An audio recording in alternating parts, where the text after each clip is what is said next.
Hello friends. चला आज आपण दिंडोरी आणि चांदवड तालुक्याच्या बाँड्रीवरील शिंदवड या गावातील रत्नगड या ठिकाणी मल्हारी मार्तंड या देवस्थानाकडे दर्शनासाठी आलेलो आहे. हे एक मल्हारी मार्तंडांचे जागृत देवस्थान आहे. आपण आता खाली आलेलो आहे आणि खालून मल्हारी मार्तंडाचे मंदिर आपल्याला इथून दिसत आहे. तर चला आता आपण मस्त आता वरती जाऊया आणि मल्हारी मार्तंडांचे दर्शन घेऊया. तर खाली अशा प्रकारचा हा परिसर आहे.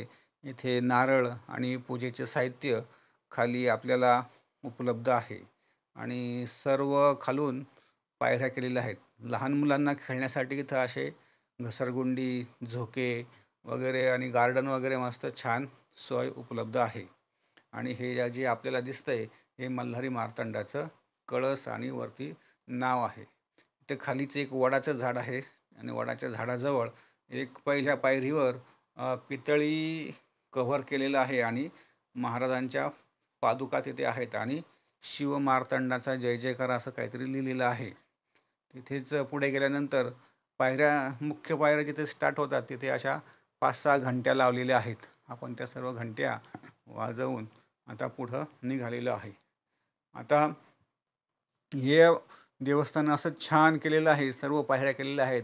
पायऱ्यांना वरतून असं कव्हर पण केलेलं आहे. त्याच्यामुळे पाऊस जरी चालू होता, आम्ही गेलो तेव्हा पाऊस होता, परंतु पायऱ्यांना असं वरून छत आणि कव्हर असल्यामुळं अजिबात आम्हाला पावसाचा त्रास झाला नाही. आणि उन्हाळ्यात देखील इथे वरती चढण्यासाठी सावलीच आहे. हे पहा, खंडोबा महाराजांचे आवडते श्वान इथे आपल्याला दिसत आहे.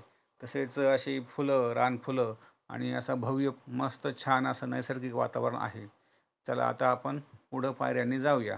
पाऊस चालू होता आणि जसजसं आम्ही आता वरती निघालोय तसं आम्हाला निसर्गाचा देखील आनंद मस्त मिळत होता. पाऊस चालू असल्यामुळं सर्वत्र असं आल्हाददायक वातावरण होतं.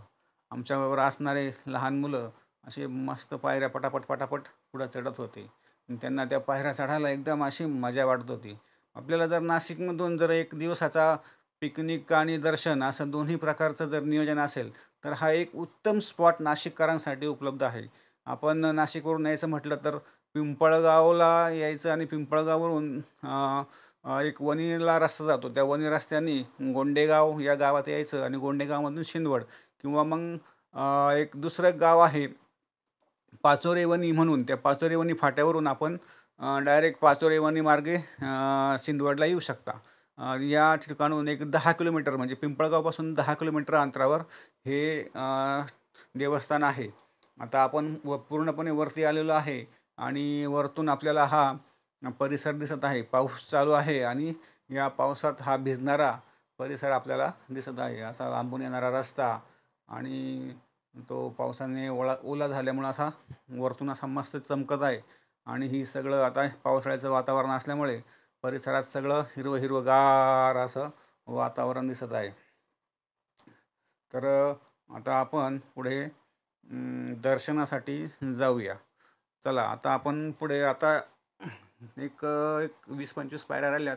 या जुन्या पायऱ्या आहेत, दगडी पायऱ्या.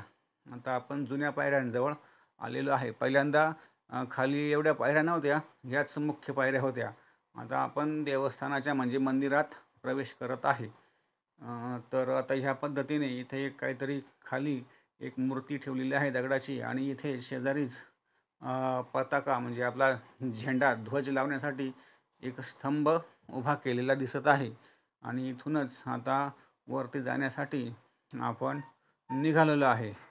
तर अशा पद्धतीने हे वर जाता जाताच आपल्याला निसर्गाचा देखील आनंद मिळत आहे. आता आपण मंदिरात पोचलो आहे आणि मंदिरात येळकोट येळकोट जय मल्हार या वाक्याने आपलं स्वागत होत आहे. आणि आता गाभाऱ्याच्या समोर रत्नगडचा मल्हारी असं इथे मोठ्या अक्षरात लिहिलं आहे. भक्तगणांचा राजा मल्हारी माझा, रत्नगडचा मल्हारी माझा. चला आता आपण रत्नगडच्या मल्हारी महाराजांचं दर्शन करण्यासाठी गाभाऱ्यात प्रवेश करत आहोत. घंटी वाजवली आणि आता आपण रत्नगडच्या मल्हारी महाराजांचे दर्शन करण्यासाठी मुख्य गाभाऱ्यात प्रवेश केलेला आहे.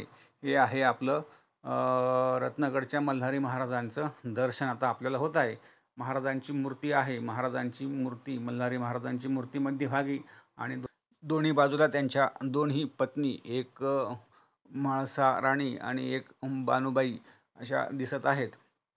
चला आता आपण महाराजांचा भंडारा आपल्या माथी लावूया आणि महाराजांचं दर्शन घेऊया. अशा प्रकारे तिथे समोरच महाराजांच्या पादुका देखील आहेत आणि आपण आता महाराजांचा भंडारा मी माझ्या स्वतःच्या माथी लावलेला आहे. आता आम्ही इथं आल्यानंतर इथले जे पुजारी आहेत पवार म्हणून, आम्ही त्यांना विचारलं या देवस्थानाबद्दल काय आख्यायिका आहे. तर त्यांनी आम्हाला सांगितलं का मल्हारी मार्तंड महाराज जेव्हा चंदनपुरीला चालले होते तेव्हा या ठिकाणी ते मुक्कामाला थांबले होते आणि येथील परिसरातल्या लोकांना त्यांनी येथेच दर्शन दिले होते आणि तेव्हापासून हे देवस्थान अतिशय विख्यात आणि विख्यात आहे. तसेच परिसरातील लोकांना जर खंडेराव महाराजांचं दर्शन करायचं असेल तर त्यांना येथेच खंडेराव महाराजांचं जसं जेजुरीला दर्शन होतं त्याच प्रकारचं दर्शन त्यांना इथेही होतं. आणि अशी आख्यायिका आहे, म्हणजे त्यांनीच आम्हाला सांगितलं की येथील जे महाराजांचे भक्त लोक आहेत त्यांनी म्हणजे जेजुरीला नाही गेलं तरी चालेल, त्यांनी इथेच माझी म्हणजे महाराजांची पूजा करावी असा त्यांना तिथे वर दिलेला होता. त्यामुळे बरेचसे येथील परिसरातील लोक जेजुरीला शक्यतो जात नाहीत. इथेच त्यांच्या खंडेराव महाराजांचं नवस वगैरे काही असेल तर ते पूजा अर्चा करतात. आता खाली आलो आहे परत आपण. खाली असं एक ग्रीन जिम पण आहे. मुलांनी थोडासा ग्रीन जिमचा आनंद घेतला आणि आम्ही तिथून परतीचा प्रवास केला. माझा हा व्हिडिओ आवडला असेल तर लाईक करा, शेअर करा आणि चॅनलला सबस्क्राईब करा.